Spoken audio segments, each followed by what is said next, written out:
as you look at your goals and dreams, and I want you to expand them, and it's very important to realize that I found that most people fail in life not because they aim too high and miss. Most people fail in life because they did just like I did for so many years. They aimed too low and hit. They didn't believe in themselves. So I want you right now, as we begin to think about the lessons and all the things that you've experienced and all of the comments and stories and strategies and lessons that you've had, I think it's time to revisit and look at your goals and dreams, and let's raise the bar. I remember as a kid, we would be in the backyard and we would play jump, and somebody would get on one side of the stick, my sister and then my brother, we would run and we'd jump over it. And then they say, raise it up a little bit higher. We have to back up and we would run and we'd jump over it again. And then we'd say, raise it up a little higher. And the higher it got, we had to begin to change our approach and how we were going to get over the bar. And that's the same thing in life. And so right now, I want you to think about your goals and dreams as you begin to raise them a little higher. And I want you to say with me, it's possible. It's possible. You know, the easiest thing that I do is speak and train people how to speak. Go into prisons and juvenile detention centers, into high schools and colleges. Speak before thousands of people. I can do that in my sleep.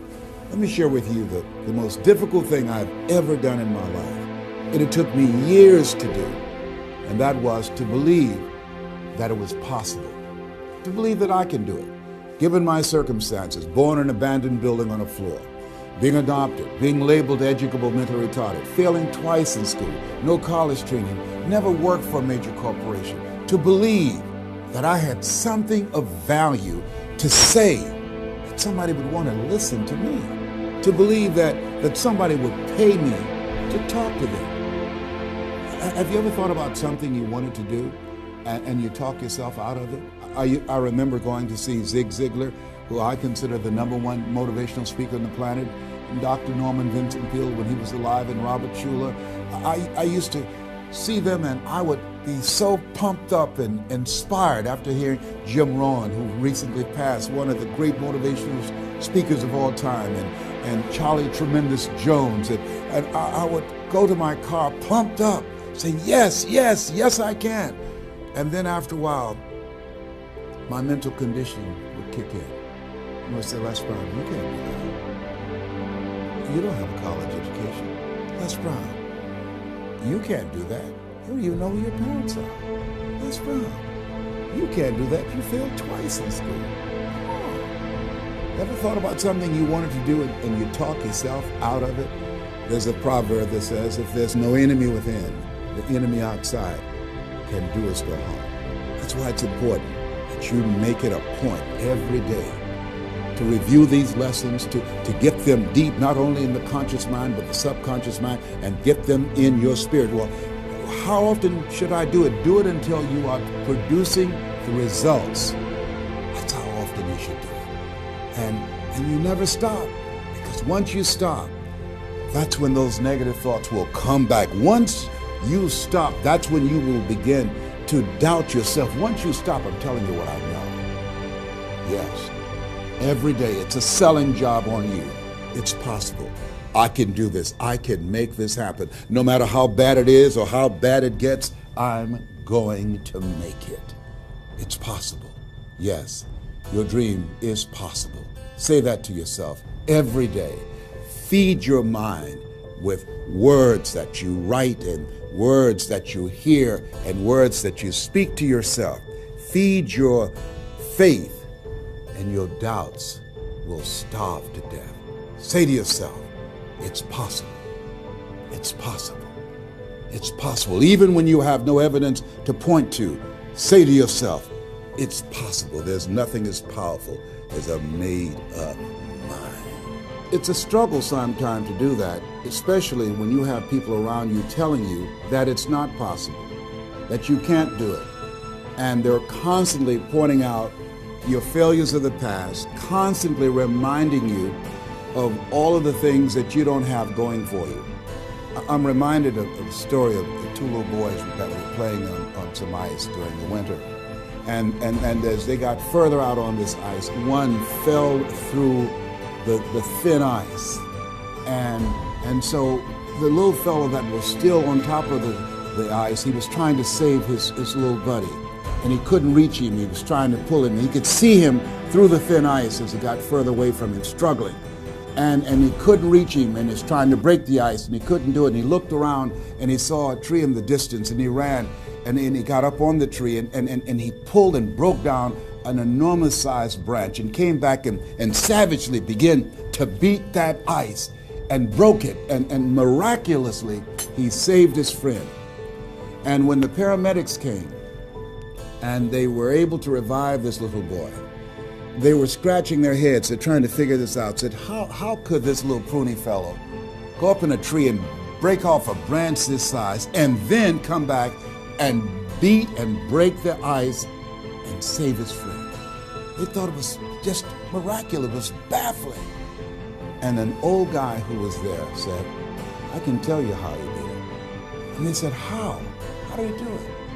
And he said, there was no one here to tell him that he couldn't do it. Whoa. What could you do? What could I do? What could all of us do if we did not have the naysayers in our lives?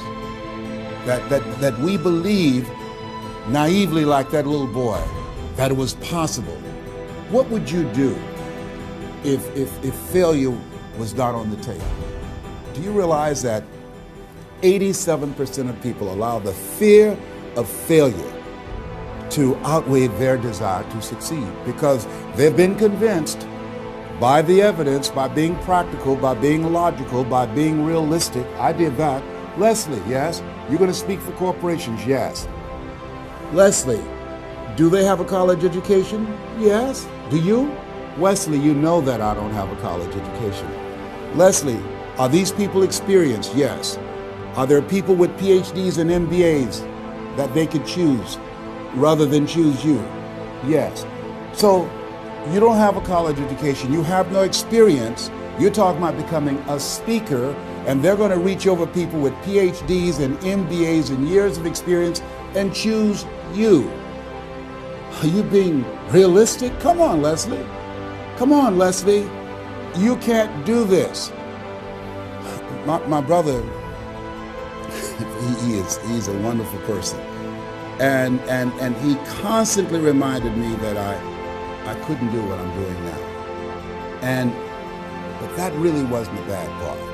The real bad part was I convinced myself that I couldn't do it. Not only because of those things that you pointed out, being practical and realistic, but also that within myself, I didn't believe what Mike Williams, my mentor, said was possible for me. Have you ever had somebody who believed and saw something for you that you didn't see for yourself?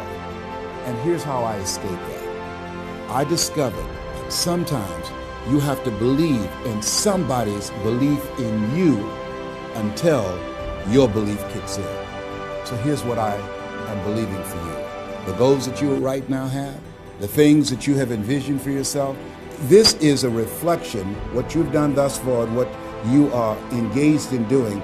It's what's possible for you right now. But there's even more. You don't even know what's in the future. Eye has not seen, ear has not heard.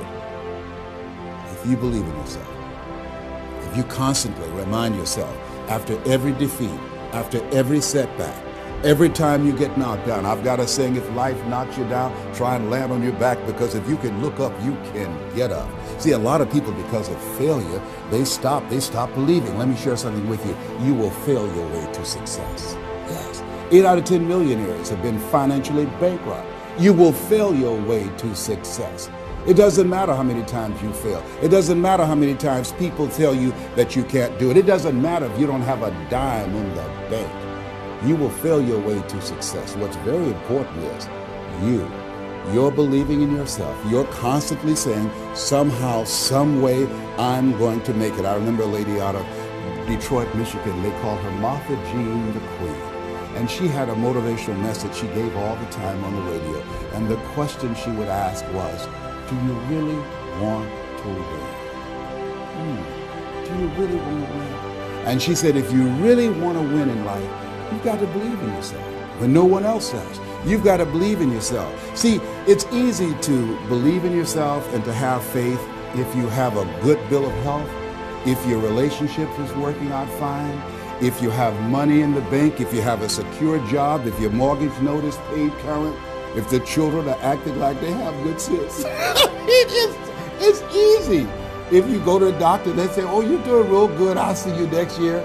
It's easy to have faith then. Let me tell you when it's really tough to have faith. When you lose your job, when you lose your retirement, when you go to the doctor and they look at you and say, you have cancer. Cancer is the most feared word in 7 different languages. That's when it's tough to have faith then. And that's when you need to call on your faith then. They said faith is the oil that takes the friction out of living. That's when you need to believe in yourself then and judge not according to appearances and say to yourself, it's possible. It's possible.